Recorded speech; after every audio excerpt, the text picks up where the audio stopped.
Tuaran, dipersilakan Yang Berhormat Arau.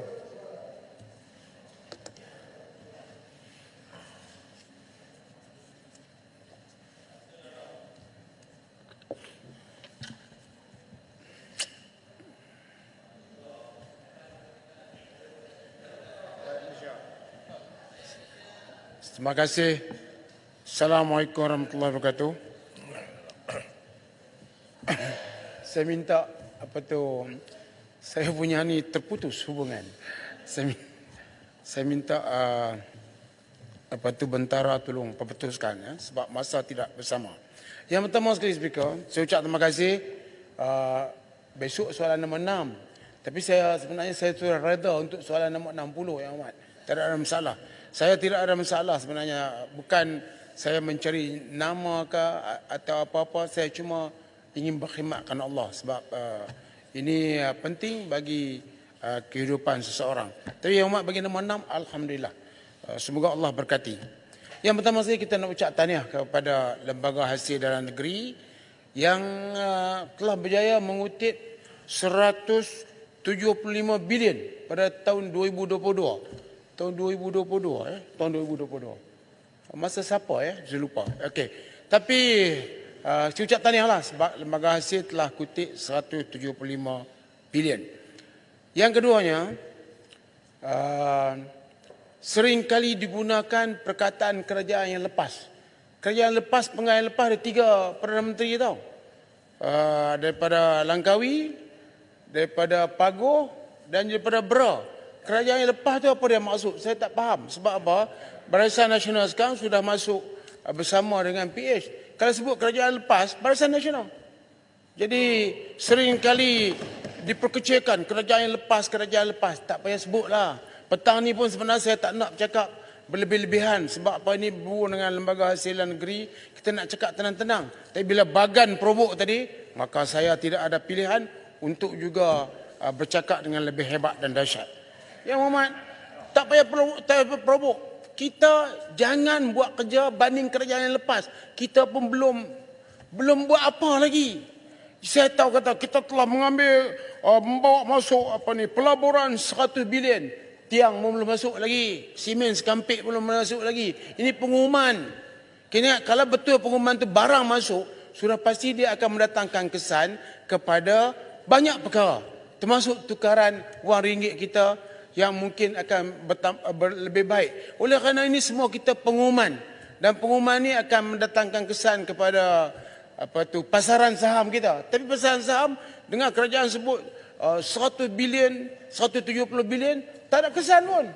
Sebab kita kena bagi kesan kepada impaknya biar menyeluruh. Bukan takat pengumuman dan cerita-cerita saja. Jadi saya minta jangan sebut lagi perkataan kerajaan yang lepas. Oleh kerana sebut perkataan kerajaan yang lepas, saya nak sebut kerajaan yang lepas 2022 telah kutip 175 bilion. Yang keduanya, walaupun macam-macam pandangan, saya menyokong usaha kerajaan untuk meminda beberapa seksyen di sini yang mensyaratkan mesyuarat wakil daripada Sabah dan Sarawak setelah berunding dengan Ketua Menteri dan juga Premier Sarawak. Saya setuju, tidak ada masalah. Tapi saya perkataan menyebut negeri ini kadang-kadang rimas saya dibuatnya. Kita Malaysia. Kita rakyat Malaysia. Saya pergi ke mana pun saya ingat saya orang Malaysia. Tuan-tuan tengok saya jarang menyebut tentang negeri saya. Saya jarang. Sebab apa? Saya rakyat Malaysia.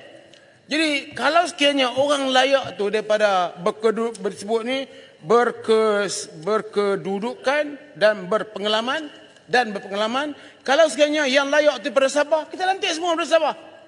Tak ada masalah. Bukan yang tetapnya wakil Sabah, satu wakil Sarawak.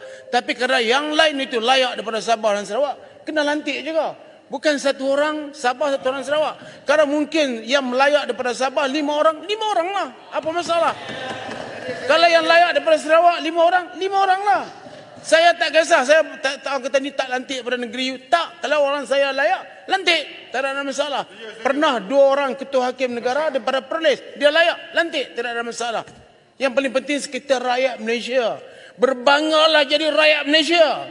Jangan menempik kenegerian yang luar biasa. Sebab kita rakyat Malaysia. Macam speaker, walaupun dia kemarahan, dia rakyat Malaysia. Orang hebat, polis lagi, rakyat Malaysia. Jadi demikian adanya, masa nak habis. Ya? Jadi saya menyokong supaya pelantikan ini didasarkan kepada pengalaman dan berkedudukan, bukan saja 2 orang wakil daripada Sabah dan Sarawak. Kalau layak, kita lantik. Ya? Kemudian yang berikutnya yang berhormat, ini sekarang masa susah yang berhormat. Ya? Kita Perdana Menteri duduk sebut perkataan orang tu sakau, orang ni sakau. Sekarang susah. Orang yang dulu nama jutawan sekarang dah susah yang berhormat. Saya tahu. Saya juga orang berniaga, saya tahu. Sekarang susah. Jadi masa susah ni, cara lembaga hasil negeri nak kutip cukai biar berhemah. Berhemah sikitlah. Saya tahu mungkin banyak kawan-kawan saya beritahu dia datang, sila bayar serta-merta. Saya rasa berhemah sedikit. Sebab orang cari makan dalam keadaan susah ni, dia nak baik. Kita yang paling penting bagi kesedaran, ini Timbalan Menteri.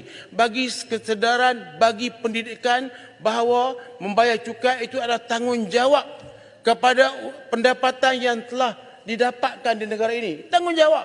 Timbul kesedaran, dia sendiri nak bayar. Seperti yang telah disebut oleh pendang tadi, kita nak supaya orang datang bayar tu dengan cara sukarela. Sekarang mungkin dia tersilap, dia terlupa apa, bagi buat cara berhemah kerana orang tengah susah. Bukan semua perniagaan berjaya. Banyak perniagaan yang buka tutup. Jadi dengan itu saya minta supaya tindakan yang lebih berhemah. Rakyat Malaysia tiap-tiap seranggai dan juga kepada orang muda melihat bahawa sekarang ni kita minta supaya kerajaan mengambil tindakan yang lebih terbuka, berhemah, supaya orang yang kita nak kutip itu rasa seronok untuk bayar dan orang yang kutip pun seronok. Jangan dalam bentuk tegang tak sesuatu macam. Di parlimen tu macam tu je, tegang. Tengok saya pakai biru, hijau. Yang berhormat tak pakai hijau. Hijau ni kalau kami lah, tapi saya nak pakai ni, saya pakai hijau. Sebab saya jumpa Ulu Langat ni, saya nak pakai kalau ni, nak tunjuk ke dia. Jadi, mari tajuk ni balik. Ni saya tak kata kat Ulu Langat. Saya sebut, saya jumpa Ulu Langat, saya pakai yang tadi. Ini adalah lambang Hari Mental Sedunia. Jadi, wallahualam. Kemudian akhir sekali yang berhormat. Akhir sekali. Gulung. Ya. Saya tahu yang berhormat, walaupun yang berhormat pernah menutup mic, tapi jangan tutup mic dengan saya sebab kita, pertama kita kawan, yang keduanya saya bukan berniat untuk mengganggu siapa-siapa. Ya. Yang pasal investment yang berhormat. Kita sedar investment ni disebut kepada Bank Islam dan juga institusi-institusi kewangan yang lain. Kita sedar apa pun investment sekarang ni risikonya cukup tinggi. Kita kena sedar yang itu dulu. Sebab kalau rakyat Malaysia dia fikir bahawa kalau buat investment kalau rugi, kena ini masalah. Cukup kritikal sekarang. Dunia cukup kritikal. Jadi kita minta supaya investment tu juga dilihat juga berisiko. Jangan bila kita sebut investment di sini soalnya mesti untung dan sebagainya. Ada juga rugi dan lain lagi. Terima kasih yang berhormat. Bukan saya menyokong. Saya bersama-sama kawan-kawan untuk melihat rang undang-undang ini dilaksanakan dengan sebaiknya. Dan juga kepada semua rakyat Malaysia, kita mengucapkan selamat berjuang kepada rakyat Palestin. Terima kasih. Assalamualaikum warahmatullahi wabarakatuh. Terima kasih yang berhormat Rau.